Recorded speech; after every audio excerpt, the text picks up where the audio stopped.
Autumn Hedonia, 14th of May, 2017. The Empty Vessel. I've been watching Californication, scanning every internet media streaming provider for a companion through a bout of the flu, or my new series-long diversion from doing the dishes. After Younger, after The Legend of Korra. I never intended to keep watching, but there is something incredibly compelling, nay, magnetic, about David Duchovny's all-smoking, all-drinking, sex-addicted husk of a man, Hank Moody. He stumbles through his life like a drunk through a plate-glass window, grasping and cynical, blunt and lackadaisical, and always with a witty comeback. Desperately drowning in a life of leisure that would make other men replete with glee, yet it somehow makes him feel even emptier inside and further from his muse. But I saw myself in Hank, my failings and my aspirations, the irreverent, tortured, luxuriant piece of shit who needs to exercise their demons. Californication reminded me that I am a writer, and that if I don't write about this, I'm probably going to let it kill me. I went to see a psychiatrist recently. He came highly recommended by friends and friends of friends. I'd been intending to see him for more than a year, but his appointment process is so badly handled, I'm surprised it isn't creating more disorders than it treats. I thought he was going to prescribe me the medication I wanted. He was my next to last resort. The friend of mine who recommended the psychiatrist to me said that he was very blunt and bold. She had initially railed against what he'd told her about herself, until upon reflection and discussion with people close to her, she'd realized that he was right. I had planned to go into the session spouting every symptom and concern that would make me a favored candidate for meclobamide. I knew from my consultation with my doctor that being up front and letting the practitioner know about all the research you'd done just seemed to make them feel threatened and put them on guard. So I'd planned to hide my intelligence, my recurrent struggle. Unfortunately, when I got into the session, this all went out the window. I'd been asked to do a 100-question personality assessment while I was in the waiting room. I could tell that in order to test sane, 90% of the questions were meant to be answered with no. But I answered honestly, which meant quite a few yeses. There was a typo on the test that displayed such striking irony that I still don't know if it was deliberate. 70. I am critical, or others. I underlined the mistake before I answered the question, which meant answering yes was inescapable. The psychiatrist took my test as I came in and said he would assess it at the end. He started immediately by asking me the story of my life, David Copperfield style. He didn't think I was born in Australia because of my accent, and was yet another person to pass up the suggestion of British and nod vigorously at the idea of Canadian. I'll never understand. Canadian is very specific, and most people can't distinguish it from an American accent unless it's a cliché adorned with boots and A's. I think it's something in the tone rather than the pronunciation, or maybe it's just that the cultivated Australian accent has actually died out. I'm sure that the fact I chose to sound like a weird hybrid of Berkshire, Toronto, and Cate Blanchett, instead of anyone around me, wasn't lost on him. I was more than happy to regale him with tales of anything and everything, where I grew up, my absent father, my alcoholic mother, my castigating grandmother, my failed university career, my long history of having no friends and being depressed. And also my history of therapists, the school counselor who told me that I was too eloquent to be depressed, and the more recent psychologist who was perfectly agreeable but completely ineffectual. I would go into the sessions with her, and I would talk about my week, what I had achieved and what I still hoped to achieve, and she would sit there enjoying the stories, always impressed with my skills and encouraging of my pursuits. It was a pleasant, sanctioned, reflective time where she passively stroked my ego. Nice, but utterly unchallenging. Not like therapy, and more like something I could have had with any one of my friends, and certainly not worth the price tag. I always left the sessions feeling slightly content with myself, but very quickly the melancholy would descend again. I explained this to the psychiatrist, saying that I didn't want a repeat of this. He had to understand that when I sit down with a therapist, I'm very on. I'm delighted to talk about myself, and I like to think that I give an engaging delivery and have an interesting life. I want to get all the peaks and valleys nicely delineated in the time we have. But that's not who I am when I live my life minute to minute, or when I'm at home, or alone. I run overtime with the psychiatrist, who is already behind by at least an hour. I don't know how long the appointment was meant to be. Only near the end do I manage to cram in all the problems I'm having and what I hope to change. I am beset by nihilism. I have no sex drive. I'm worried I will never know happiness. He grades my test, tallying the results of my psychological evaluation. He's listened patiently for nearly an hour to my long and dense life story. Now he drops bombs.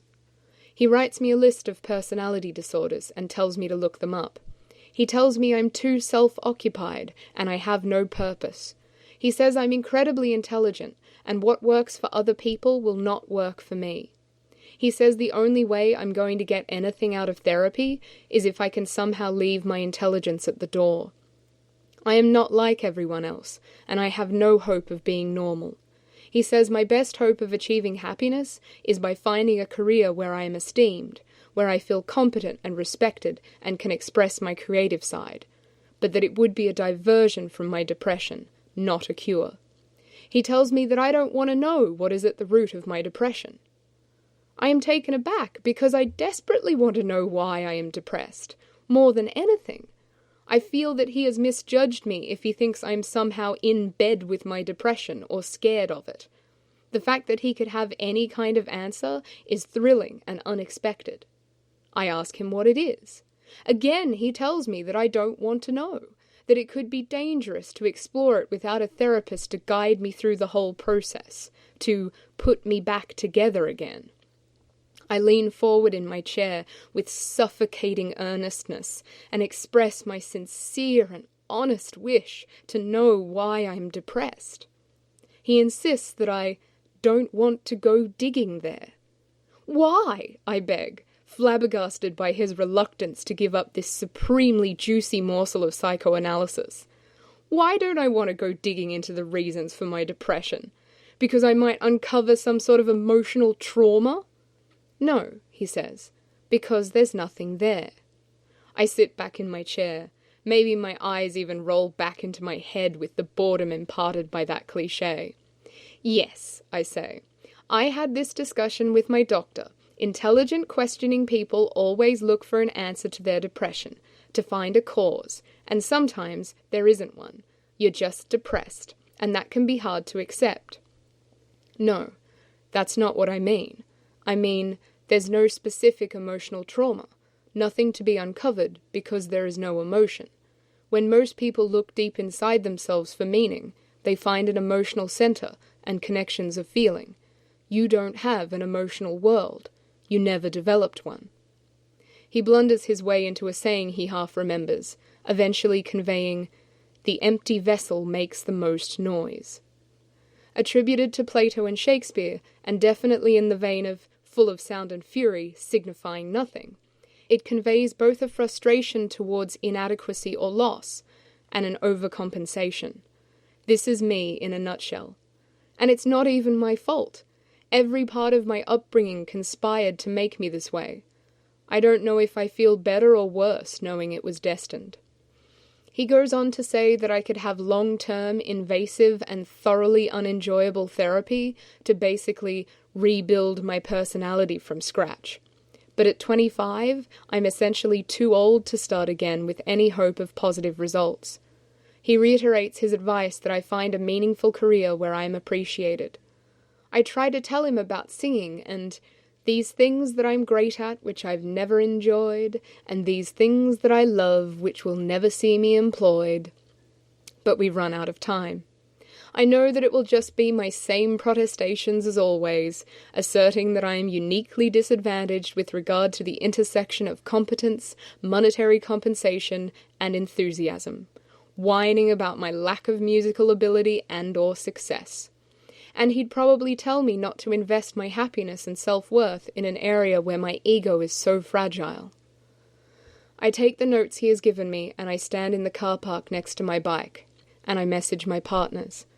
I tell Dorian and Magnus that it was very revealing and affirming, and that I have too much to talk about for a typed messaging service. I am beside myself with the desire to discuss and dissect the session. Magnus and I find time to talk on the phone an hour or so later. I walk the footpath next to the closed pharmacy, stunned and relieved. We make comparisons with Sherlock and Doctor Who and each other. He's surprised, but only with the incisiveness and severity of the disorders, not the overall content. I walk through the supermarket after our conversation. 3 a.m. by Matchbox 20 is playing on the radio, and I am smiling. I am smiling to myself like someone with a wonderful, self-satisfying secret. Someone has told me that I have no emotional world, and it's one of the best things I've heard. I'm not exactly sure why. I think it has something to do with the unspoken permission it gives me to be myself, to no longer feel like I have misread the user manual for my life, but rather that I have a different model of machine altogether. And that's okay, I guess. I can't really do anything but accept it. I negotiate talking with Dorian. I don't want to have the conversation because I know he won't want to have had it. I know where the conversation is going. It's been heading there for a while. We were both hoping that things would change, that this therapy would catalyze something where I was more able to meet his needs. But instead it's reaffirmed that this is who I am, and I'm probably never going to change. I want to keep being that person, but I know it's slowly tearing us apart. I've been chafing in this relationship. Dorian hasn't loved me the same since we broke up the first time. He's been growing ever closer to Kara. They're moving in together. They have everything I could never give him, and everything he never gave me. I see him leaving behind so many of the hard lessons we went through together, and regaining the comfort of who he was. We're both just being who we truly are, I guess. We are so different, and we change so much in order to be with each other. It's amazing we lasted 7 years.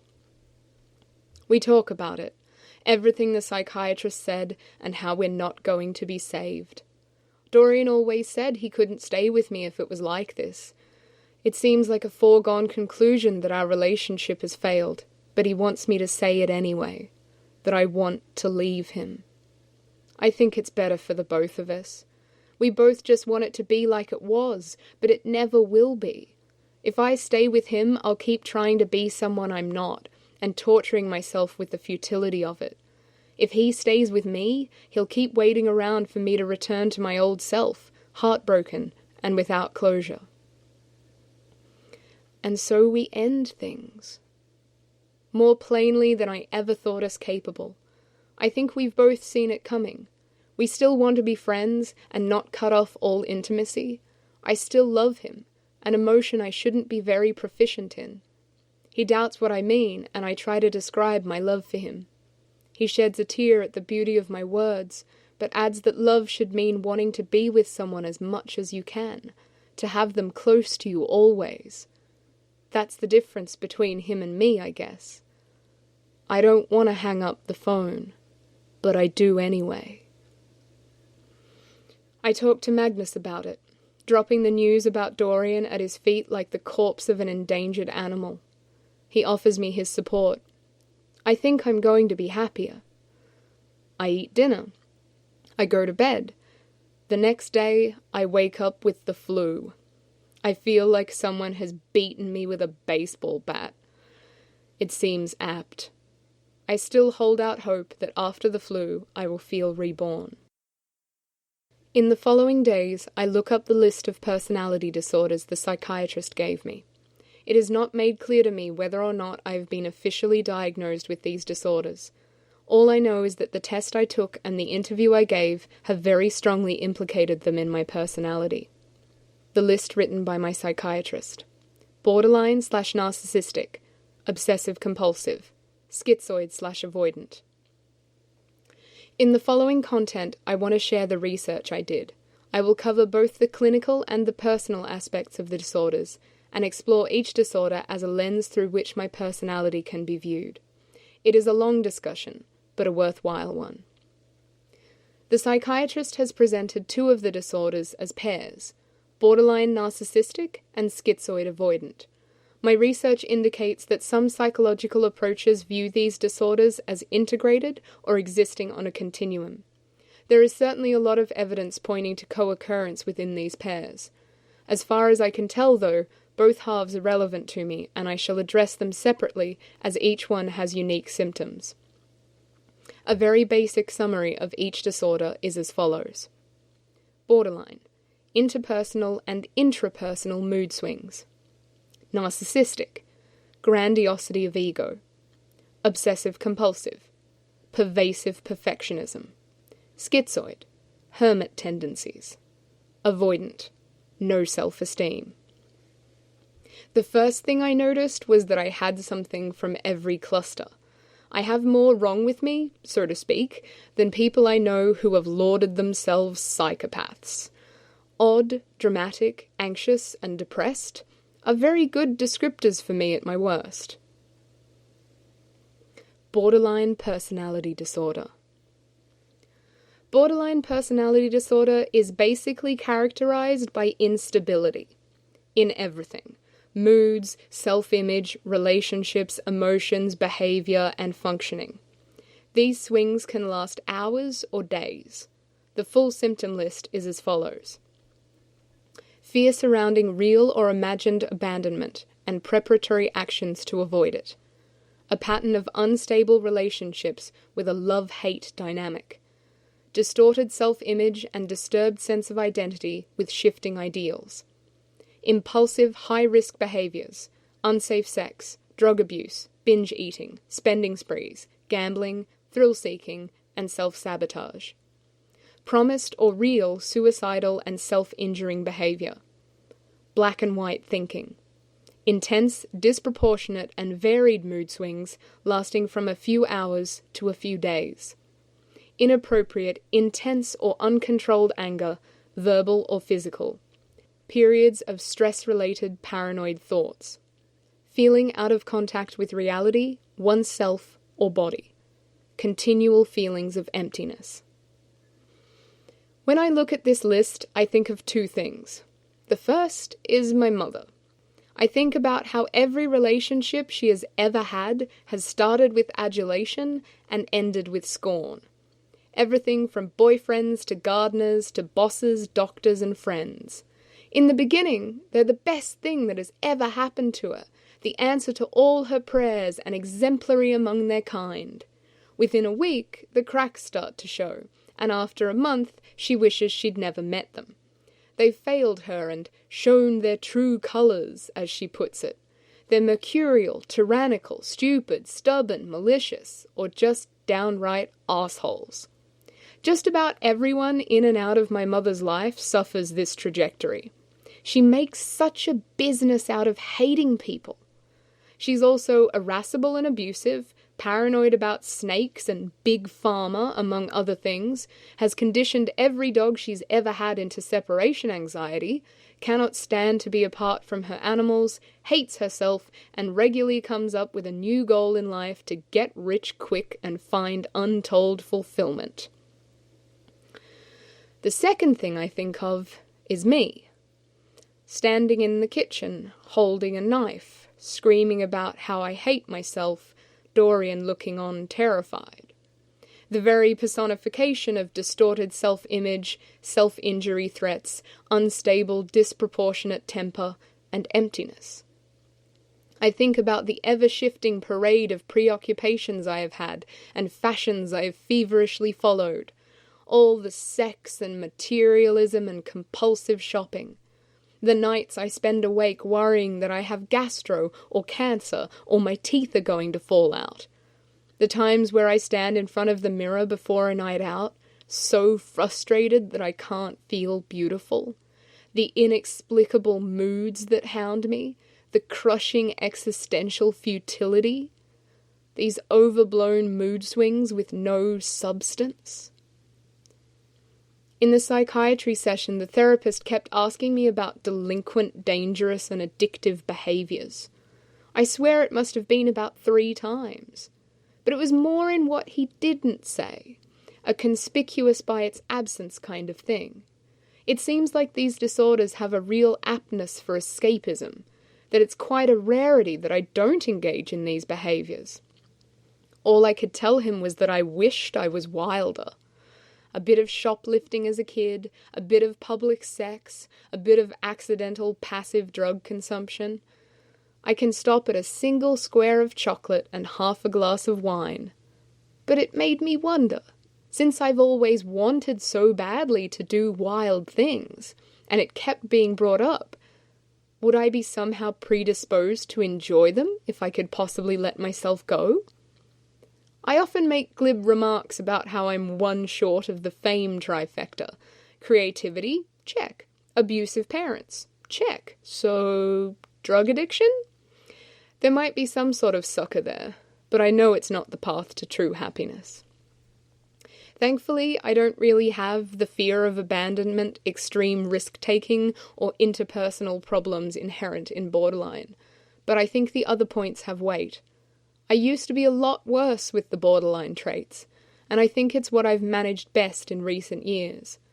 I didn't know it then. I thought it was all part of my depression, but I wrote about it here on the blog, about my big wake-up call and how I felt like my mood swings were turning me into a petulant child. I'm very proud of how I managed to rein my emotions in. It's pretty astounding. Narcissistic personality disorder. I wasn't in the least bit surprised to be labelled with narcissism. Hello there, you're reading my blog, A 10-Year Love Affair with Self-Aggrandizement. Narcissistic personality disorder is typified by exaggerated feelings of self-importance, arrogance, an excessive need for admiration, sensitivity to criticism, and a lack of empathy. Clinically, it requires the presence of most, if not all, of the following symptoms. Grandiosity with expectations of superior treatment from others. Fixated on fantasies of power, success, intelligence, attractiveness, etc.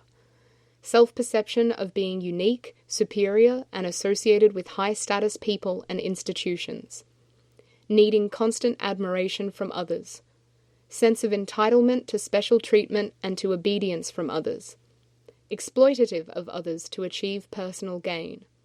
Unwilling to empathize with others' feelings, wishes, or needs. Intensely envious of others, and the belief that others are equally envious of them. Pompous and arrogant demeanor. Save for the exploitativeness and intense envy, I identify with everything on this list, though I would add that I'm not very severe in any of these traits, which actually only serves to prove that I'm narcissistic. When you have narcissistic personality disorder, you may not want to think that anything could be wrong. Doing so wouldn't fit with your self-image of power and perfection. Narcissism is one of the traits that I'm most comfortable with having, probably for that reason. And it's good that I'm comfortable with it, because it's the first incurable disorder on this list. I don't really have much insight to lay down on the topic of narcissism. It is who I am. It's pretty well explained. I really only feel it fuck with me when I come into contact with famous people. Amanda Palmer is a prime example, and you can see this in the letter I wrote to her. My belief that we should be friends is narcissism at its finest. I think that I'm so special and amazing that if she just got to know me, she would like me and want to be friends with me. But I am also acutely aware that I am not the first fan to feel this way. The Amanda Palmer Facebook groups make this painfully clear. On the day I delivered the letter, I made the mistake of reading some of the comments on Amanda's posts. There I found every single fan opining that they had an unequaled claim to a connection with Amanda. I knew in an abstract sense that Amanda had heard every variation of praise from fans, but what I did not expect to find were lines from my own letter parroted back to me. The same words that I thought were so singular and powerful were blithely trotted out by random people on the internet. And it was awful for me, so belittling and disappointing. My pride in my eloquence and my uniqueness were both stung. And worse than that, after the show, having absorbed so much of the art and culture of Amanda, I realized that she was everything I want to be. Her musical sound, her rapport with her bandmate, the extent of her fame, the way people respond to her, her charming English writer husband. The songs might have different lyrics in them, and I don't want children, but that's the only difference between our ambitions. And she's gone and done it all already. The world already has one Amanda Palmer. Even if I did manage to make my songs a reality and fight my way into the public eye, I would just be a poor imitation of her. The media would probably enjoy rubbing that one in, too. Not only are my thoughts unoriginal, but my personhood is too. I was crushed. I descended into full-blown, old-fashioned depression and slept for the better part of 3 days. I only managed to cope with it all by ignoring it. The fact that the shows wrapped up helped too. It's not the only time celebrity has rankled my narcissism in this way either. I met with a performer recently, and we ended up discussing our sexual experiences, both in terms of number and prowess, and I learned that this person, whom I'd assumed had endured a mired adolescence much like my own, had instead been sexually desirable from the outset. I think the words lining up around the block were used. The list of desirous and satisfied sexual partners stretched on, and I found myself quite disconcerted. You see, I fancied this person a little, but I'd assumed that that was uncommon. It's like finding out Zach Galifianakis is actually Brad Pitt. I felt predictable. I hadn't found myself attracted to someone offbeat, but instead some sort of closet heartthrob. Not only that, but the breadth of this person's sexual experience so far outstripped my own that the chances of making any kind of intimate impression seemed slim.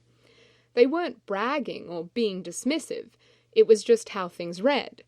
And the idea of being just another girl, just another unremarkable lay, another chick who had offered themselves up, was dispiriting and reductive. They say everyone is the hero of their own life story. So here's where I'm really going to lay on the hubris thick. Everyone I've ever flirted with has been flattered. Everyone I've ever wanted to have sex with has seen it as a privilege, and everyone I've ever slept with has said I was some of the best that they'd ever had. I'm not used to somebody else being the prize, but I had met my match. Here was someone with a prideful sexual narrative just as strong as my own. Who was the main character here? It probably wasn't me. I realized something about myself that night. Part of the reason I have sex is about ego. Nothing delights me more than someone completely at my whim having the time of their lives. Sometimes I get more satisfaction from someone else's satisfaction than my own, which oddly enough makes me sound like quite a giving and altruistic lover, which may or may not be true. But I can't shake the feeling that I see something ugly in myself, in that interplay of sex and self-centeredness. It's so distasteful to see the fragility of your own ego, the feeling of being unwilling to take a chance or enjoy a moment because you're too attached to the comfort of glory. It's classic narcissism. The most interesting thing to me about narcissism isn't the symptoms or prognosis, though.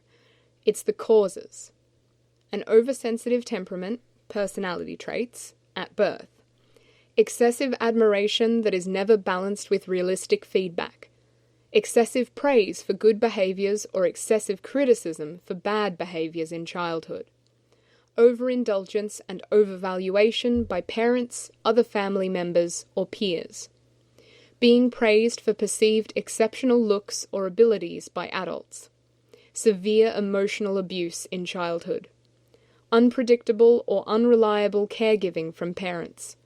Learning manipulative behaviors from parents or peers.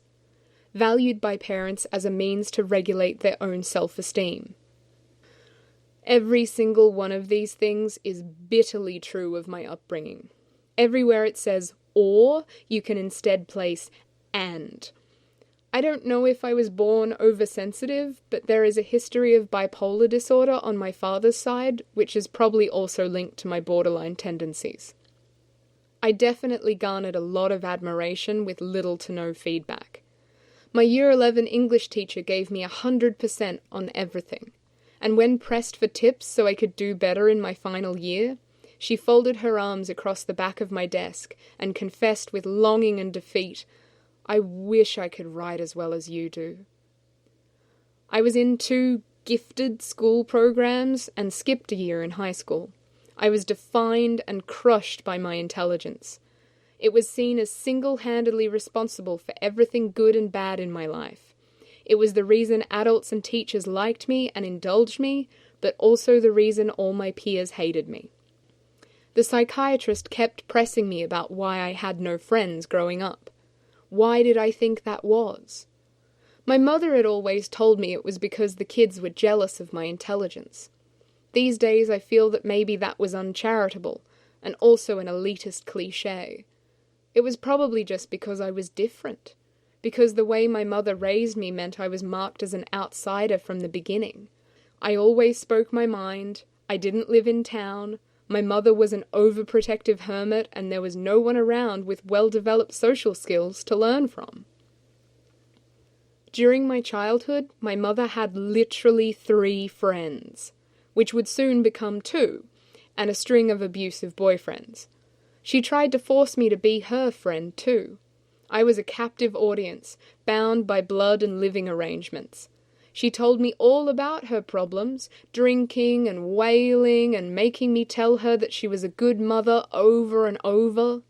The line, "valued by parents as a means to regulate their own self-esteem," really hits me in the feels. Nothing so accurately describes how my mother treated me. You know how sometimes you listen to the lyrics of a song and the artist so perfectly encapsulates your experience that you explode with kinship? That's how I feel about this. She pumped me up when she felt good and then tore me down when she felt miserable. My grandmother never let my mother develop any self-esteem, so my mother really wanted me to have a healthy sense of self. But when her lathers of praise made me narcissistic, she was revolted and set about destroying my entire ego. This isn't even figurative. I remember this one horrendous conversation late one night when she was drunk, again. I don't remember how it started. What I do remember is her telling me that I was the most disgustingly selfish human being she'd ever met. She was really in the mood to lay into me about it. I tried being rational and telling her that I found nothing wrong with the way I lived my life and that I had a right to live it in any manner I pleased. But every time I tried to defend myself against her attacks, she would sneer that I must be so proud of my vile personality. I tried agreeing with her that I was despicable and dishonorable and needed to change. None of it worked. I tried crying piteously. Maybe she just wanted to hurt me, and once she saw that I was distraught, she would have her fill. But she kept going. She told me that she was appalled that she had given birth to something that had turned out like this, that her sweet, innocent baby could turn into such an inconsiderate bitch. She tore into every shred of self-regard I possessed with all the vigor of her own self-loathing. I started crying for real. I don't think she let up for hours. I felt sick and began to freak out. She had so comprehensively undermined my entire personality, I didn't know who I was anymore. Something inside me broke. I didn't sleep that night. I stayed up in bed writing 8 pages of barely cohesive ramblings about how my entire existence was founded on lies. It was my first mental breakdown. I was 11. Obsessive-compulsive personality disorder. Obsessive-compulsive personality disorder is distinct from obsessive-compulsive disorder. Loosely, OCPD is a lifestyle perspective, whereas OCD is a series of habits. OCPD is a preoccupation with orderliness, perfectionism, and details manifest in mental, interpersonal, and environmental control at the expense of flexibility, openness to experience, and efficiency. Repetitive routines may take precedence over social and leisure activities. People affected with this disorder may find it hard to relax, think that time is running out for their activities, or feel that more effort is needed to achieve their goals. OCPD is defined by 4 or more of the following: preoccupation with details, rules, lists, order, organization, or schedules to the extent that the major point of the activity is lost. Perfectionism that interferes with task completion, e.g., inability to complete projects because one's overly strict standards are not met. Excessive devotion to work and productivity to the exclusion of leisure activities and friendships. Extreme conscientiousness, scrupulousness, and inflexibility concerning morality, ethics, or values. Inability to discard worn-out or worthless objects even when they have no sentimental value. Reluctance to delegate tasks or to work with others unless they follow one's own way of doing things. Miserly spending style towards both self and others, money viewed as something to be hoarded for future catastrophes. Overall rigidity and stubbornness. Here I am reminded of my grandmother, especially the miserliness, hoarding, inability to relax, and the need to perform pointless, repetitive routines. She fits every single criteria for obsessive-compulsive personality disorder, as well as having some of the OCD traits as well. My mother meets all the criteria for OCPD too. I feel like there's just been a trickle-down effect throughout my family tree. For me, the perfectionism getting in the way of getting things done is a big one, as is the adage, if you want a thing done properly, do it yourself. I suffer a little miserliness and hoarding, but I'm certainly not rigid and inflexible in my beliefs, nor am I a workaholic. Interestingly, though it is clinically unconfirmed, I feel my OCPD tendencies share a lot of causes with my narcissism. I saw something on the internet recently that said if you praise kids for their intelligence, then they believe it is a finite resource and become anxious, risk-averse, and ill-equipped to deal with failure. Whereas if you praise them for their effort, they believe it is something they can always build upon and are more motivated to keep learning. Tumblr user You Built Cathedrals. If you are a gifted, talented child who grew into an anxious adult with fragile self-worth and a perfectionist streak that makes you abandon things if you're not good at them, immediately clap your hands. In so many ways, this is the story of my life. I am so used to being revered for my talents, so unwilling to move out of that comfort zone, so devastated when I'm not good at something. I'm much more inclined to say that I'm naturally talented rather than a hard worker. I don't go in for all that Tumblr angst about how dare you insult me and invalidate all my back-breaking hours of practice by saying that I'm talented or lucky. I am talented and lucky. I took to a ridiculous amount of skills like a duck to water. I only ever worked hard for the things I'm not good at. I feel like being defined by my exceptional intelligence and praised excessively for some of my actions, yet criticized very harshly for others, taught me to define my worth by my accomplishments. It gave me a big head, but it also made me highly self-policing. I once wrote, I feel like no one ever tells me that what I've done is good enough, that I've done well, that I can stop. I could always have done more or done better. There is never any end point. There is no fulfillment. Far from being instilled with a sense of ambition and striving, I have been driven to the point where I will never feel any satisfaction, and my quest for it will remain endless. I am like one of those vampire myths about unslakable thirst. It's somehow the worst of both worlds. I was conditioned into thinking my intelligence was this fixed thing on which all my achievements were founded, but also that I needed to work ever harder, possibly to compensate for my seemingly fading intelligence. I was a gifted child, but it got harder to be exceptional as I got older and my sphere of reference expanded. One of the hardest things about obsessive-compulsive personality disorder is that I'm always on the lookout for the metrics of success.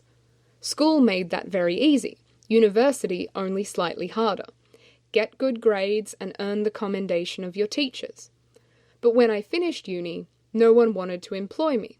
In my few short stints as an employee, I was a typical obsessive-compulsive.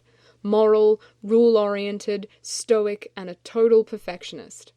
I thought these were the metrics of success. Do your job well, do it to the letter, and keep everyone informed. Turns out, these traits are actually supremely annoying, and likely to make people think that you're a stuck-up, corporate ladder-climbing, fault-finding blabbermouth. I was insulted. I just wanted a job I didn't have to stress about, where I was valued for the quality of my work within my existing duties and nothing more. I just wanted to be told that I was enough. But people wanted to suspect me of rabid ambition that I didn't even have. At least, that's what the people I discussed it with supposed. None of my employers actually had the guts to tell me why they never called me in for more work. Just like no one ever told me why they didn't want to be friends with me. I've tried to find perfection in my relationships too. Dorian gave me a lot of readily accessible metrics for success. His tastes, his hobbies, his ideals. I pursued each one in a desperate, doe-eyed fugue, but I couldn't keep it up. It was disastrous for us. I learnt the hard way about being who you are in a relationship from the beginning, warts and all, instead of trying to be perfect and then collapsing in exhaustion, shattering everyone's dreams. I don't know what success is now. I am so haunted by the words, my failed marriage. I'm 25. Marrying Dorian was one of the few things in my life that I was proud of.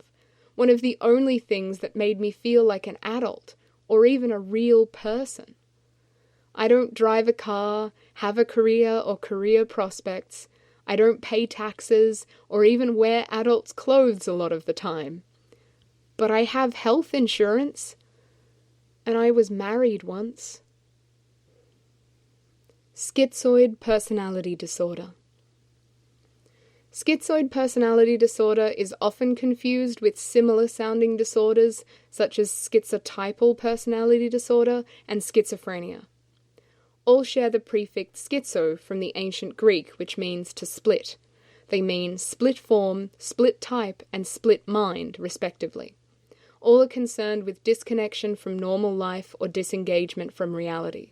The symptoms also intensify as one moves from schizoid to schizotypal to schizophrenia, though there is little causal link between the three.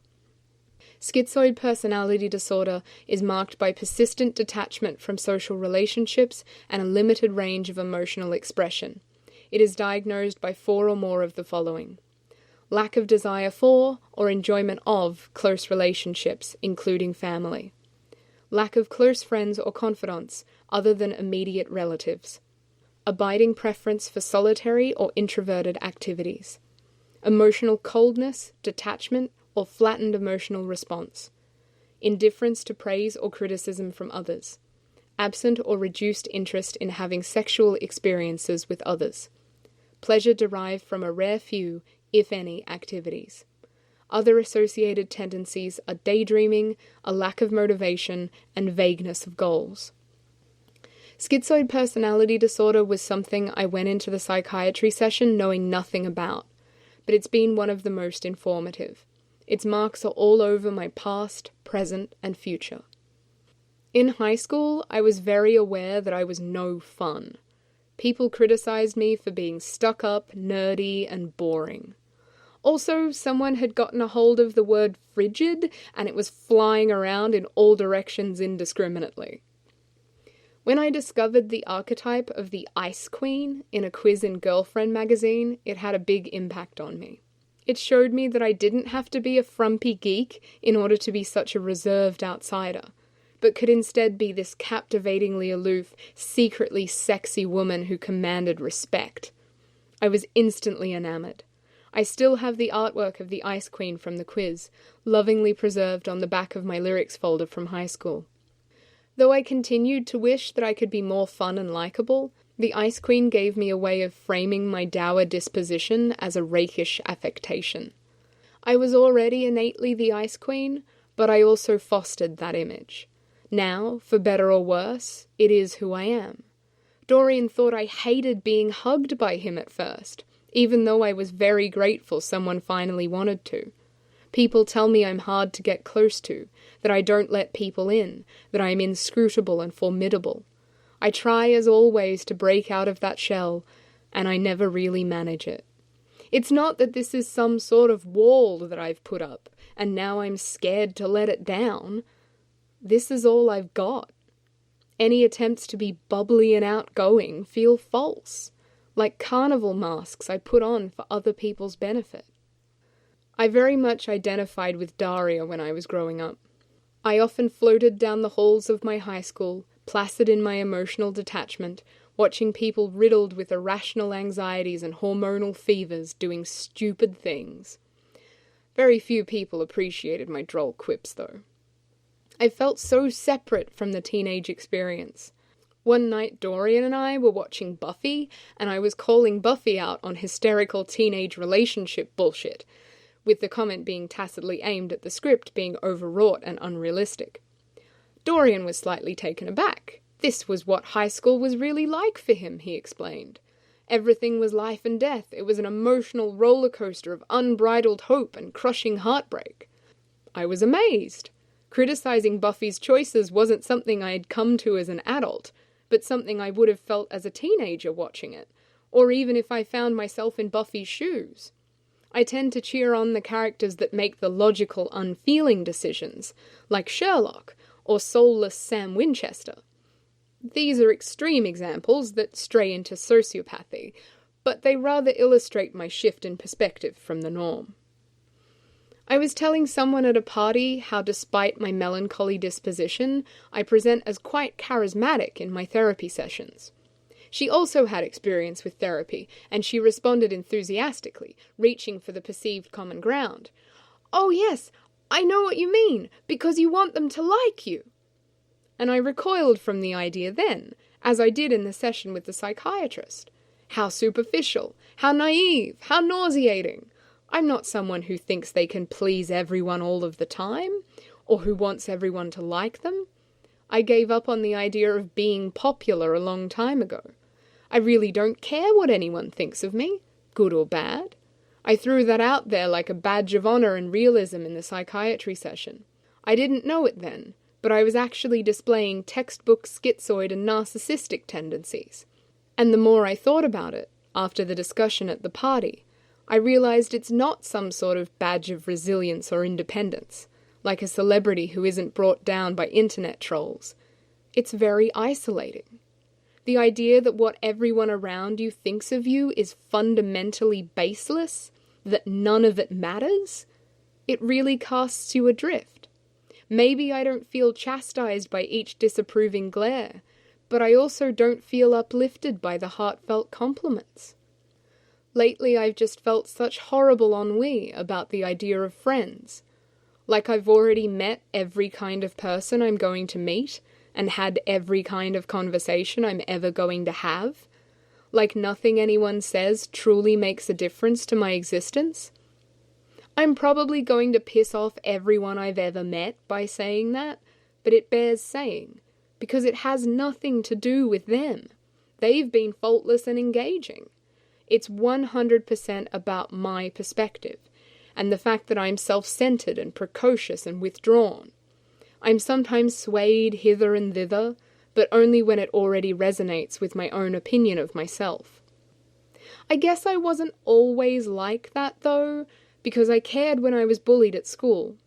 I would come home crying about people being awful and getting my feelings hurt and having no friends. But it's true that I cared less and less as the years wore on. That I wish I could go back now and be bolder in my giving of even less shits. The question of whether it was all just a coping mechanism is one that still haunts me, though. I blame my mother for a lot, but I can't blame her for everything. She may have sent me off to school with a faulty set of life skills, but my peers, not my caregivers, put the nails in the coffin. If the children I grew up with hadn't been so cruel and intolerant, maybe I wouldn't be so socially withdrawn. Because of my intelligence, I think I was easily conditioned into narcissism, and when I got bullied, it didn't make sense to me. Why should no one like me if I'm so awesome? Ah, yes, it must be that I don't need them anyway. Do we all just meekly conform or coldly rebel in the face of continual derision?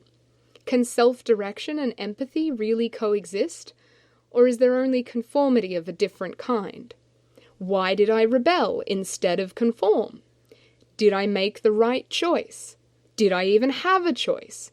Am I just scared of letting people in because I'm afraid I'll get hurt? As one friend who was trying to bed me put it with such disgusting triteness. I was telling Dorian how I admired his ability to be so gregarious and personable, and how he can't move for making new friends. I told him I still couldn't get over the idea that all our friends were fundamentally his friends and not mine, that they were only friends with me because I was an accessory to him. I just didn't feel like people actually liked me. We had this conversation where he posited that this is because I don't participate in the emotional rapport of friendship. And I tried to wrap my sterile mind around the idea of this emotional currency inherent in friendship, and I just couldn't. Dorian said that when I tell stories to our friends, I don't really experience them. That is, I don't relive the raw emotions of the story and then pass these emotions on to the listener.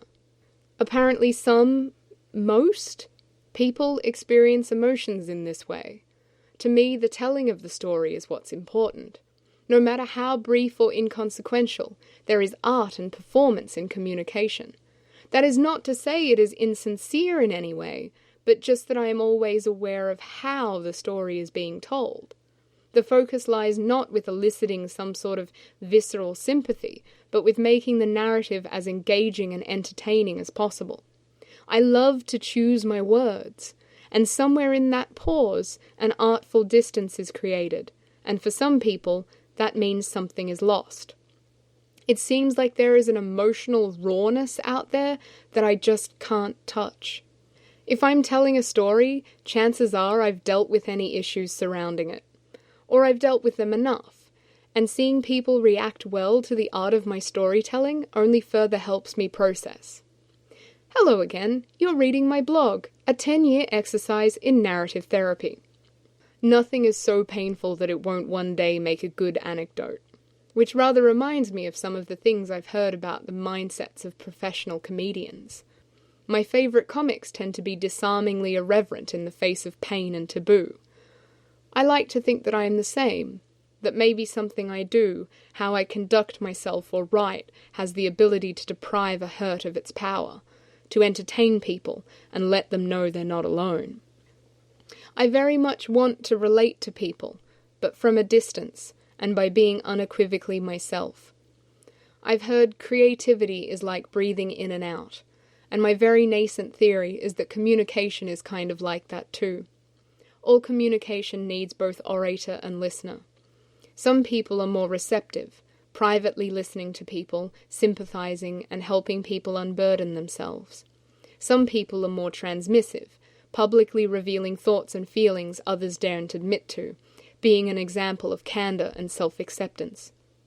Dorian was certainly the former. I am almost exclusively the latter. Maybe I'm superficial. The notes my psychiatrist sent to my doctor said as much. I was outraged for a while, until my love of words took over. What does it actually mean to be superficial? We can all picture the cliché, the airhead who uses like for every second word and is more concerned with keeping up with the Kardashians than anything else. Someone who can only talk about television and celebrity and gossip or sports. Someone to whom anything other than small talk is foreign territory. Superficial is that which is on the surface, something which is obvious and external. Deep thoughts are occluded, they are hidden and internal. The metaphor is very basic. Superficial thoughts are conspicuous and frivolous. They are public domain and unimportant. Deep thoughts are concealed and consequential. Their insights are penetrating, private, or sensitizing. There is a lot to be said here for the adage, the sweetest fruit is at the top of the tree. We place greater value on things that are rare and which we have to work for, and so we confer value upon ideas by making them secret. Deep thoughts have to be uncovered with careful questioning and are not readily shared, but superficial things are given away for nothing. So what happens when everything is made apparent and given out for free? When you'll talk about your morals or your most gnarly sexual fantasy as easily as you'll talk about the weather. My theory is that these usually weighty thoughts become somehow devalued. Perhaps the fact that nothing is sacred to me means that I can't give anyone anything of value. I have no secrets to entrust. I am an open book. Magnus's theory about this goes a little deeper and expounds that because I'm so comfortable and blasé about sharing all these sensitive thoughts, I'm not displaying the usual vulnerability. Most people would feel vulnerable sharing their innermost thoughts and feelings, worried that someone might pronounce harsh judgment upon the core of their being and wound them. I make it clear that no such judgment would faze me. My underbelly is no softer than the rest of me. So it becomes one person in a position of strength and one person in a position of weakness, and that does not invite people to open up to me. I'm not meeting people halfway and sharing in the vulnerability of trading concealed thoughts. Dorian feels like the problem isn't necessarily just about vulnerability, but also about specialness. Since I don't value my own secrets, maybe I don't value anyone else's either. And so people feel like they can't give me anything of value. And awfully enough, I think that might be true. I think it's part of the reason I've felt such ennui about interaction. By devaluing my own secrets, I devalue the secrets of others. It robs the whole interaction of its uniqueness. All my conversations are on the same level. I'm oddly like a celebrity in that my whole being belongs to the public. All my dirty laundry has been aired, and I've let people appraise my every inch. Why share a secret with me when I don't seem to care about secrets, and I can't return the favor? In a lot of ways, secrets are about honoring people with trust. Maybe that's the emotional currency that I don't possess. It's not that I'm untrusting. It's just that I don't have any secrets to repay people with. All I've got to give is right here on the surface. Superficial. It never occurred to me that by being so open and honest with the world, I might be making it hard for people to invest in me. The very thing that makes me such a good blogger might be the reason I'm an unfulfilling friend. And I don't think I can change it. It's a double-edged sword, what the girl at the party said, wanting people to like you. It showed me how much I've reacted against that, and how much I don't care, to the point of total insulation. But she was so much like me, so much of the same personality, and she wants to be liked. Somewhere, deep down, do I still just want people to like me? Do I need to cultivate some sort of mystique? Is some manner of vulnerability the answer? Or is placing your self-worth in the hands of others fundamentally ill-advised? Does it make it better or worse if I qualify it by saying that I think the person I most want to impress and be loved by is myself? I guess it gives a more self-affirming foundation, unless of course one hates oneself. Why is it such a quest for me to be accepted by myself? Surely it shouldn't be that hard. Have I just internalized all the bullying I received into a demeaning inner monologue? But why? And why did it take so many years to catch up with me? Do I think I deserve it? What did I even do? I'm all I've ever had, so why did I choose to hate myself? You could probably say that my mother taught me to hate myself, But I've resisted so many of her teachings. Why did I choose to take on board the most damaging one? But is it even possible to create self-esteem out of a self-esteem-free environment, spanning back to her mother and her mother's mother, etc.? Always just a victim of heredity and environment, damned from the beginning, clawing my way out of the pit? It's no secret that I don't like my family. A friend of mine was telling me how wonderful it is that her children will always be bound by family. They will always have each other and a legacy. She was enraptured with the idea that family was this safe space of people who were inextricably linked and could never abandon each other. The only true love that could be relied upon. This is very much touted by our society, in many a Disney movie and political campaign. I have never felt this way, and I never will. I could barely conceive of the idealized picture she tried to paint. The very thing she finds so sovereign about family is the thing I detest most. Bound is a good word, because it is both about being bonded and about being shackled. She is in the former category, I am in the latter. Everyone in my family seems to detest each other, but they stick around pretending to care out of some sickening sense of moral duty. There is no love, only obligation. I am frankly revolted by the idea that sharing genetic material means you are indebted to someone. I have tried very hard to avoid suffering simply because society believes I have an obligation to. I try to practice kindness in order to enrich myself, not to placate others. It must be so different to have a family that shares genuine, unconditional love. When people try to talk to me about their families, all I can see are the niggling injustices. I will always be a self-preservationist and staunchly anti-family. Though I may do so quite a bit, I don't actually like talking about my family. I don't like relating the scars of the past or the stresses of the present. It is so howlingly tedious. I try my very best to live by the satanic rules of the earth, so much so that I framed them on my wall. Do not tell your troubles to others unless you are sure they want to hear them, and do not complain about anything to which you need not subject yourself, are very relevant and challenging concepts when it comes to my family. First of all, neither of them are capable of either. All my life I've listened to my mother and grandmother complain heedlessly and mostly about things that could be fixed. They are beacons of unremitting negativity. I swore to myself that I would never let myself become like my mother, who would come home from work some evenings and spend every breath until bedtime sounding off about her job and the people she worked with. Then at the annual Christmas party, my mother and her workmates would all get hideously drunk and form little cabals to complain about each other in a kind of round-robin arrangement. Oddly enough, people seem to enjoy this kind of thing. I'm happy to talk about injustices and how one might retaliate or find peace, but this is all just petty gossip and ill will with no desire for betterment. It makes me want to claw my own eyes out.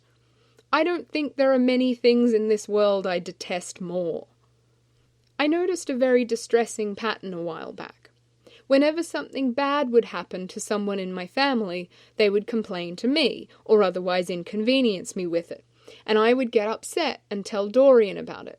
Dorian would end up having to listen to me rage about my family and often felt quite concerned or weighed down as a result.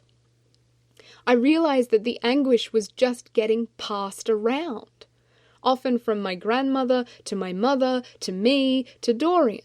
Everyone was just burdening each other with their complaints, and I was part of that chain. I was horrified. I decided that the buck had to stop with me. I wasn't going to complain about the complaints and perpetuate this utterly pointless cycle. I didn't need to talk about this shit every time it came up. It was just the same things with different flavors of circumstance. I had made my choice to endure it, and I didn't need to inconvenience anyone with that. It didn't do anyone any good. Many think pieces and research articles have backed this up. I decided to stand by my convictions. I didn't need to engage in this visceral need to vent. I would be a sin-eater. It's hard to describe how Dorian felt about my new approach to not discussing my family bullshit. In one way, it had been unenjoyable for him and only brought forth negativity. There were many useless conversations which had dissolved into hopeless nihilism that he wished he'd never had with me. So in many ways, I felt like I was taking his advice. But in another, he viewed it as a natural part of being with someone and felt kind of shut out. Magnus has been the same. He wondered why I never wanted to see him after I'd seen my family.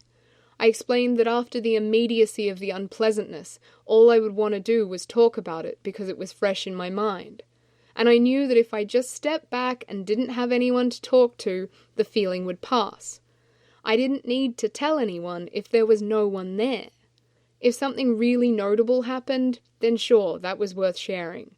But if it was just the same complaints as always, I had to break that cycle. I didn't want to be that guy with all the hard luck stories. I've always been pretty introverted. There's nothing I hate more than group work, and I don't do well at large parties where I know few people. I was supplied with a very full social calendar when I started my relationship with Dorian. It was very new and exciting. I'd never had many friends, and I'd never lived in a city, and I relished all these opportunities. But over time, my introversion resurfaced. I had to admit that I didn't want to go clubbing every weekend, or go to every party. I didn't see the point after a while. It became tiresome and difficult and stressful. I've also always been a night owl, and eventually the pattern of Dorian coming home after work and cooking dinner and going to bed at a reasonable time got to me too. I wanted time to stay up and work on my projects, on my blog or my crafting or my home improvements. A lot of the time I'd gotten up so late that I'd barely done anything before it was time to get ready to cook dinner. I didn't want to sit in the house ignoring Dorian while I wrote or sewed or put together furniture. I also didn't want to ask him to give me some space, because I knew he would feel rejected. Sometimes I would tell him I felt unwell so he didn't visit and I could indulge my hobbies. I felt terrible about this and eventually confessed the truth. I thought that he would be disappointed in me, but he understood and we agreed to give me some time to myself. But once I got a taste for it, 1 day a week by myself turned into 2 and 3 and 5. My schizoid tendencies were a big wedge in my marriage. For a long time I hadn't been dealing well with the responsibilities of being a partner. I would stay up till all hours caught up in what I was working on. I didn't want to go out. I stopped wanting to cook. I lost my sex drive. I became the very model of a schizoid personality. Did stresses conspire to push me into that space? Or was I always like that, and I just snapped back like a rubber band stretched too far? I think the obsessive-compulsive personality traits had a lot to do with it too. I chose perfection instead of myself, and then kind of revolted. My ex Damien had a great passion for Russian literature, and loved to tell me things like, Tolstoy didn't masturbate because he believed that each time he ejaculated, the inspiration to write another novel was spent.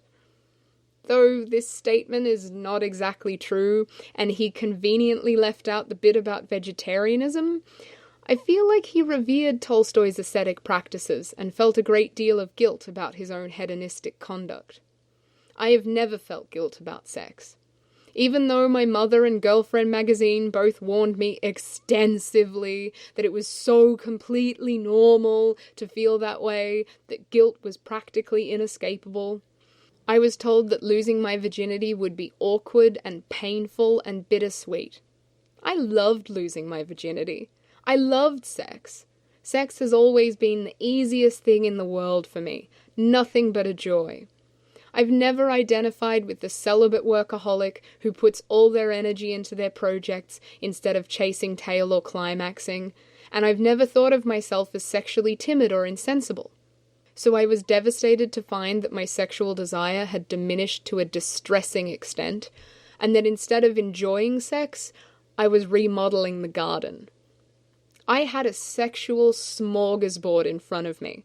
I was being granted intimate opportunities that I had dreamed of for years, and I couldn't conjure any desire or feel any fulfillment. I was too absorbed in my hobbies. It should be difficult to feel deprived of something that you don't actually long for, but I miss the rush of being led by desire, the urgency and the simplicity. There's no comforting new identity waiting for me among Tolstoy's ideals. I don't know why my sex drive has deserted me. I've always been a very libidinous person until the last few years. I dearly hope I might be again. I've often blamed my lack of sexual desire on my depression, but it's also a symptom of schizoid personality disorder. Now that I have all this new information, in many areas I honestly can't tell the difference between the depression and the schizoid flatness. Emotional detachment, indifference to praise and criticism, lack of libido, diminished enjoyment, and apathy sound exactly like my depression. But if you go through the list of exclusive depression symptoms, I also have most of those, and I have been officially diagnosed. It mainly goes to show you how integrated these disorders are, how the shape of your personality can really give you a predisposition to feeling depressed. I pity me in some ways. To have been bred and raised as I was, to end up developing a personality that means I have such incredible difficulty feeling happy.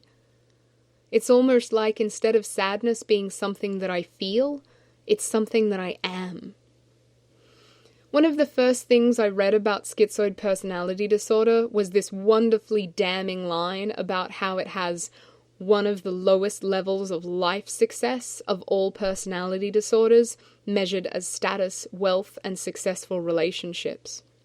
I also read that sufferers hardly ever seek treatment, and it became apparent to me that my schizoid tendencies would try to push me away from support, that the disorder was kind of self-perpetuating. I realized that maybe being alone isn't good for me, even if I want to be alone. I saw the Mountain Goats in concert recently, and John Darnielle was telling a story about the song In Memory of Satan, and he said, "An addict alone is in bad company." And I think it's something like that. Avoidant personality disorder. Avoidant personality disorder, I think, is the most contentious and least applicable disorder on this list. A lot of that has to do with calls that it should be integrated with schizoid personality disorder. I feel that between schizoid, borderline, and narcissism, especially if you subscribe to the idea that all narcissists have inordinately sensitive egos, it doesn't offer many unique symptoms. It is also muddled up with my experience of depression, and which one of them is truly responsible is a chicken or egg conundrum, just like with schizoid. This, combined with the fact that its symptoms don't sit harmoniously with the other listed disorders, makes its appropriateness dubious and difficult to assess. However, it does provide some valuable talking points surrounding self-regard. Avoidant personality disorder is diagnosed by a pervasive pattern of social inhibition, feelings of inadequacy, and hypersensitivity to negative evaluation, beginning by early adulthood and present in a variety of contexts, as indicated by 4 or more of the following. Avoids occupational activities that involve significant interpersonal contact because of fears of criticism, disapproval, or rejection. Is unwilling to get involved with people unless certain of being liked. Shows restraint initiating intimate relationships because of the fear of being ashamed, ridiculed, or rejected due to severe low self-worth. Is preoccupied with being criticized or rejected in social situations. Is inhibited in new interpersonal situations because of feelings of inadequacy. Views self as socially inept, personally unappealing, or inferior to others. Is unusually reluctant to take personal risks or to engage in any new activities because they may prove embarrassing. There's a tinge of all this to my life, but it is slight and fleeting. Overall, I do not meet the criteria for a diagnosis of avoidant personality disorder. I much more fit the pattern of schizoid behaviors, because my social disengagement is informed by disinterest, not fear. Maybe I do just want people to like me. Maybe I also don't care. However, Wikipedia supplies a more fleshed out list of associated tendencies. Self-imposed social isolation. Extreme shyness or anxiety in social situations, though the person feels a strong desire for close relationships. Avoids physical contact because it has been associated with an unpleasant or painful stimulus. Mistrust of others or oneself. Exhibits heightened self-doubt. In some extreme cases, agoraphobia. Uses fantasy as a form of escapism to interrupt painful thoughts. Drastically reduced or absent self-esteem. Self-loathing, autophobia, or self-harm. Highly self-conscious. Self-critical about their problems relating to others. Lonely self-perception, although others may find the relationship with them meaningful. The last 5 points here are quite relevant. The last 2 have already been evidenced in this very post, and all the rest are in I'm not saying sorry anymore. However, I will again stress how much crossover there is into my depression. Some of the more visceral self-regard problems are also covered by borderline personality disorder. I can very much see where the psychiatrist is coming from with the suggestion of avoidant, but I think it merely highlights a lack of self-esteem. It seems my mother succeeded in destroying my self-image, or maybe just fracturing it into a polarity of narcissism and self-loathing with nothing in between, which might be our first clue to causes and inroads to recovery. I do seem to spend some days feeling a little too chuffed with myself, and others feeling like a piece of crap that no one will ever like. Cultivating a self-perception that doesn't vacillate between adoration and hatred might be nice. Intersections. I guess deep down that my life really is just the metaphor, the empty vessel makes the most noise. The schizoid and avoidant tendencies have at their root the idea that I have nothing valuable to give people, that I am empty. And the borderline and narcissism are the big showy noise that I make on the outside to cover it up, with OCPD sitting somewhere in the middle, projecting my intelligence and telling me I need to try harder. It is interesting the contrast, or indeed the conflict, that there is between many of the disorders. It is as if they shouldn't coexist. The volatility of the borderline and the stolidness of the schizoid, the self-worship of the narcissism and the self-effacement of the avoidant. But we contain multitudes, and I am nothing if not the queen of cognitive dissonance. The disorders are a scary matched set, sharing more similarities than differences. Intersected together, they provide an eerily accurate portrait of my personality. It really shows you how fluid and imprecise the study of personality disorders is, but also how applicable and pertinent it can be. No one thing is discrete. It is both validated and subsumed. The disorders magnify each other, but they also balance each other out in a kind of horrific equilibrium. Sometimes the balance fails, and I completely withdraw into solitude and independence. Sometimes I burst forth in charismatic selflessness. I pivot from crippling self-doubt and loathing to manic narcissism and hubris. It reminds me of an image I saw about the nature of art. Between absolute narcissism and crippling self-doubt lies art.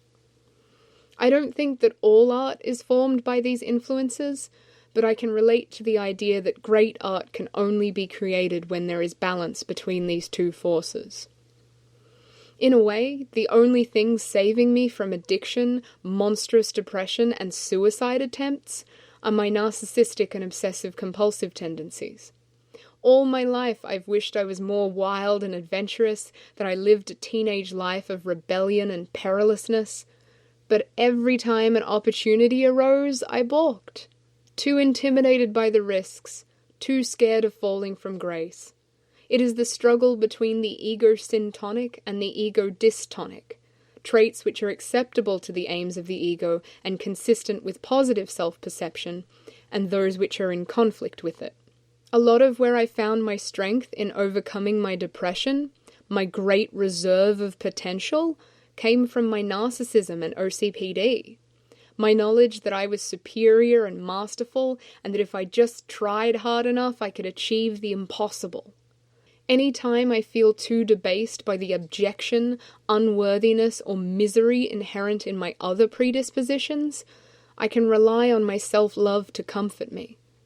I am reminded of a quote from Blackadder Goes Forth, which appears at the opening of Russell Brand's My Bookie Wook.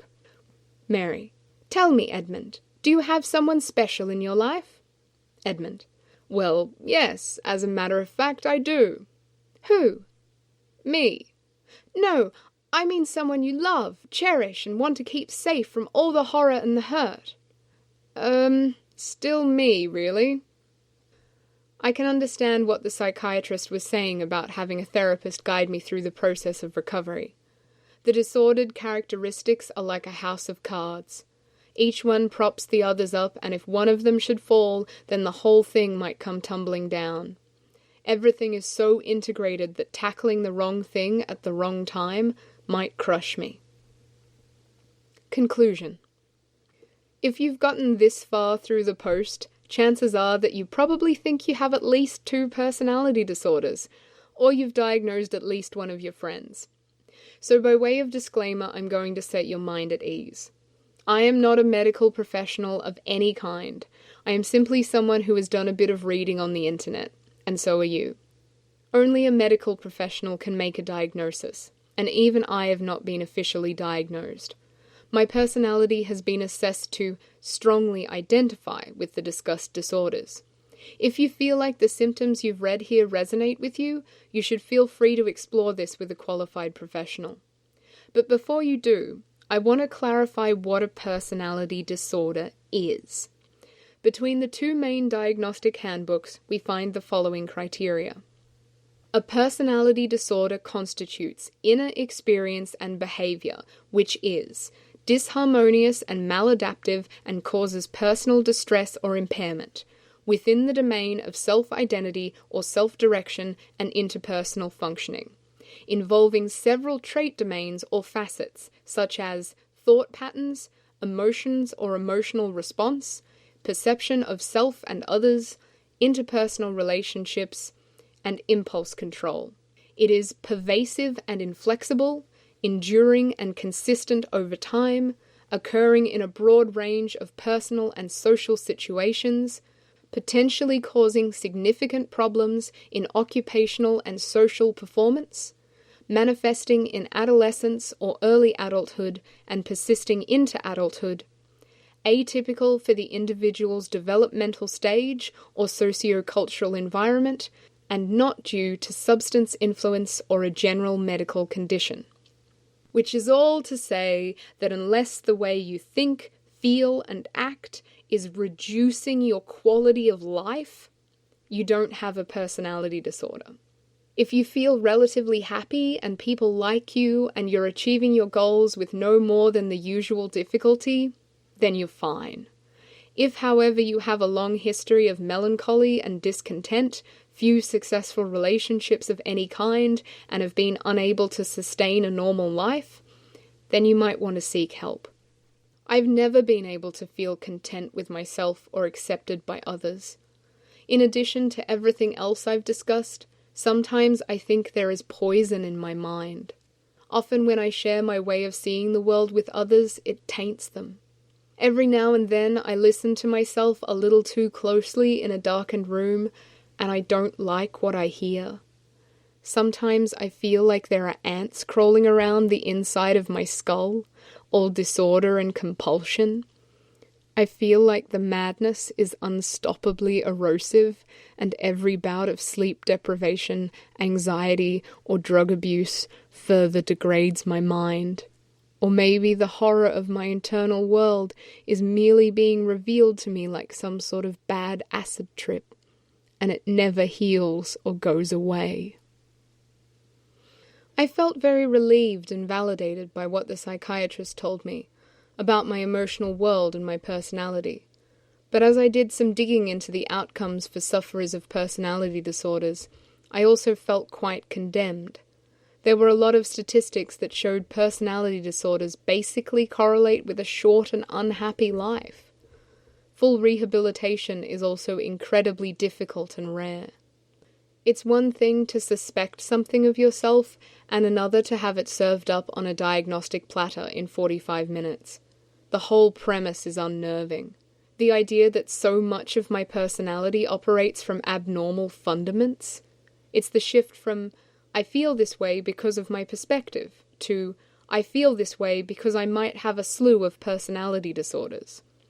One is very amorphous and open-ended, and the other is listed in textbooks with treatment outcomes. It must also be considered that all of this was revealed in an effort to investigate and treat my depression.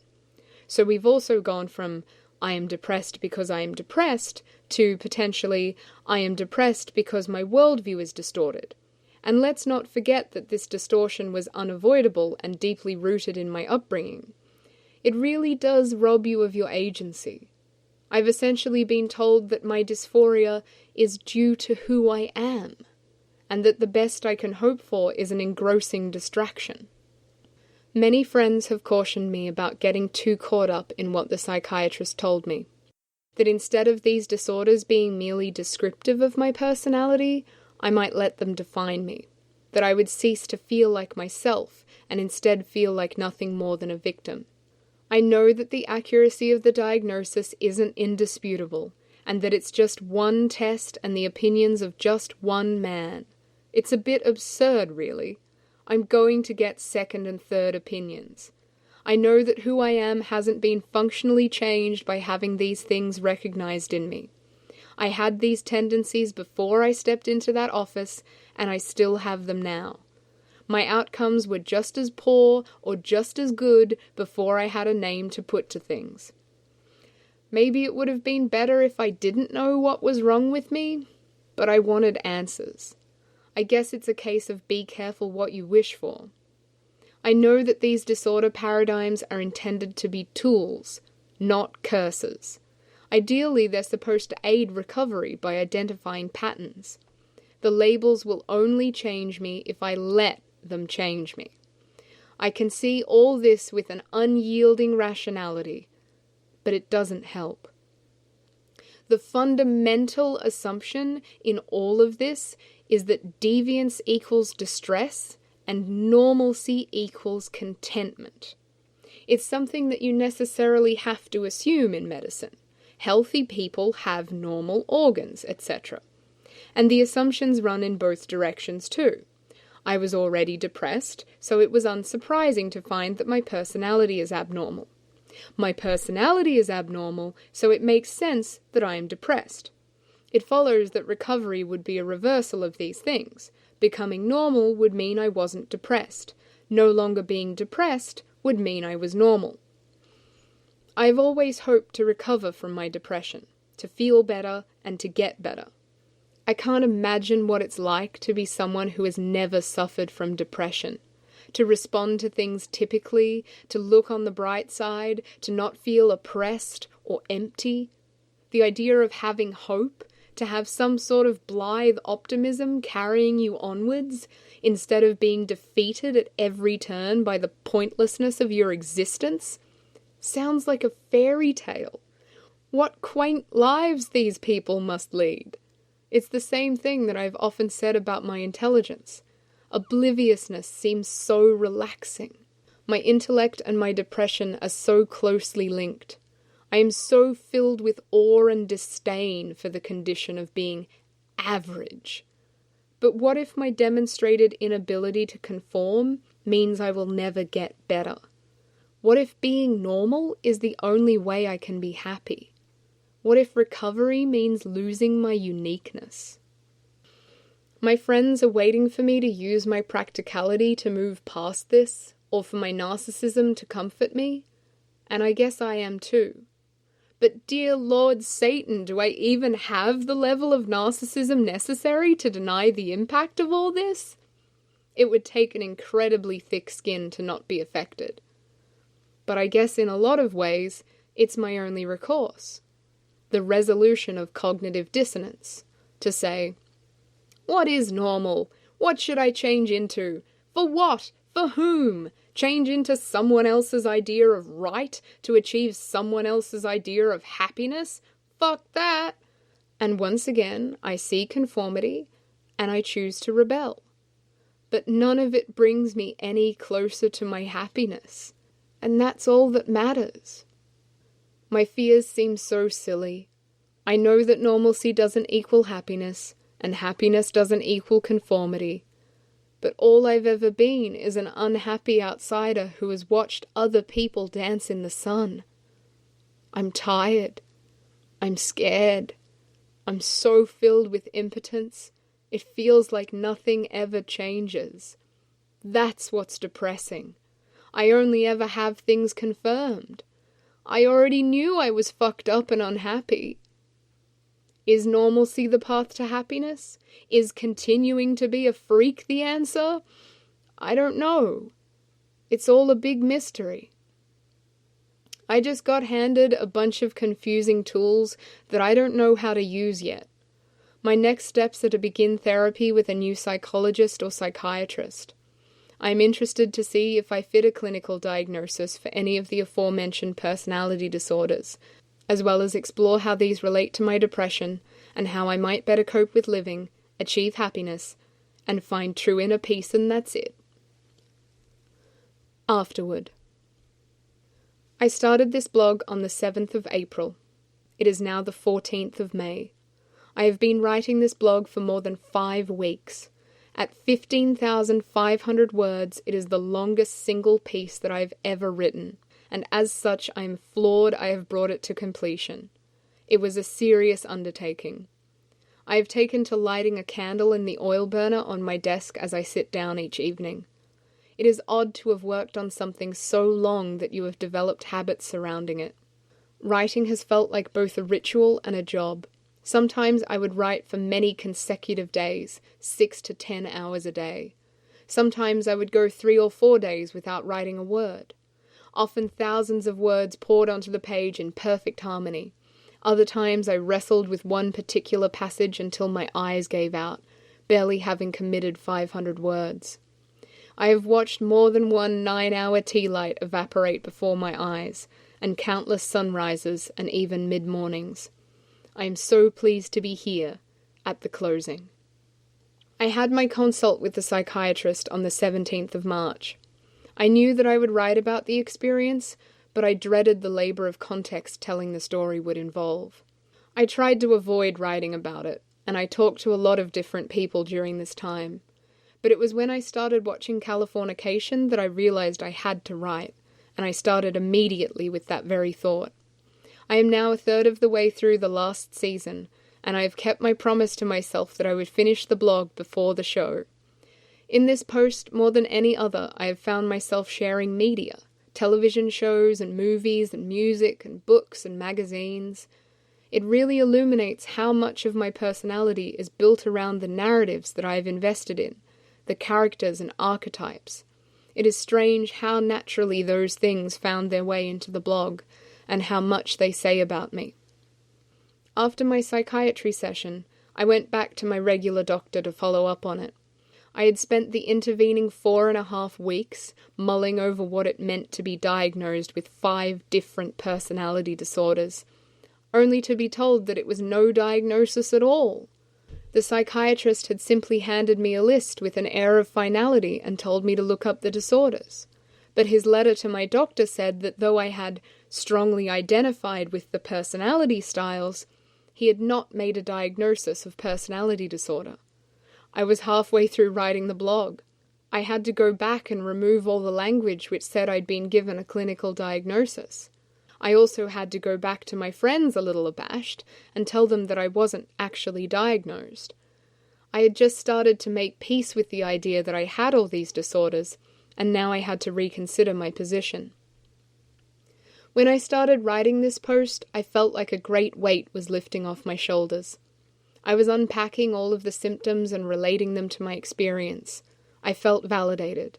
It felt good to put all the research I'd done onto the page, so I had something tangible to show for my journey, so people could understand if they wanted to, so my torment could become art.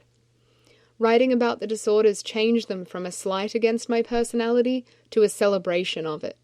It felt like the blog was healing me, and for that reason I think it is the single best and most important thing that I've ever written. But as I came to the last half of the conclusion, I realized I wasn't going to finish on the upbeat note that I had pictured in my head. The conclusion chapter draws heavily from a conversation I had with Magnus about treatment, conformity, and hopelessness. Revisiting that conversation was hard. I opened up to him about the depth of my despair and watched him good-naturedly respond, "But you're still essentially fine, right?" But I'm not fine. It means a lot to me that my friends see me as someone who has struggled with incredible adversity and managed to rise to the occasion, maybe even excel. But that doesn't mean I'm coping. My high-functioning depression belies a lot of inner turmoil. I realize that I still don't have a lot of answers about all this, and I wish I did. It's incredibly frustrating to me that one can write over 15,000 words and be no closer to closure. I know it's all a process. I'm trying to have patience and cultivate understanding. I am also processing the end of my 7-year relationship and marriage to Dorian. This is not the blog that I wanted to write to bear the news, but it's the blog the world got anyway. Dorian has surprised me with the deference that he has shown my writing. It's very honest. It's very public. Having our story sandwiched in between a discussion of personality disorders doesn't feel like I'm doing our relationship justice. He'll always be a part of me, and I mean that truly. He's my oldest, dearest friend. I've known him more than a quarter of my life. If tragedy should strike, there's no one's arms I'd rather be in, not even my own mother's.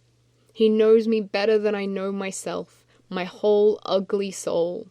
He's always been interested in every little whim of my day. He knows my every quirk and can anticipate my reactions and make me laugh even harder as a result. I just hope I knew him well enough and made him laugh often enough. I love him. I miss him always. After reading a draft of this blog, Dorian told me that what I'd written about us made him feel like it had all worked out for the better. Transitioning from husband and wife to where we are now has given me the freedom I needed and alleviated a lot of stress in my life. He said that strangely, he feels freer to love me now than he has in a long time. I stood staring at the message where he said this for a long time.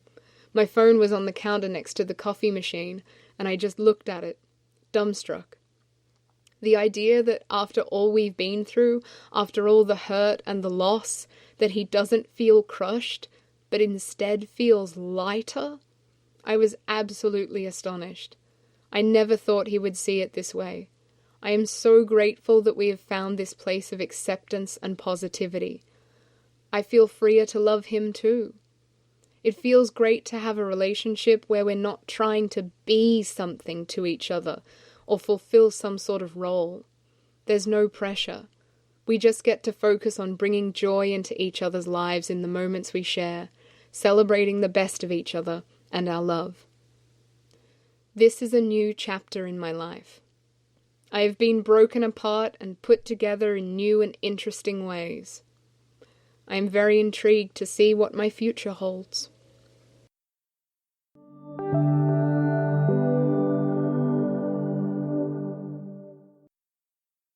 This blog is the first of what I hope to be many podcasts.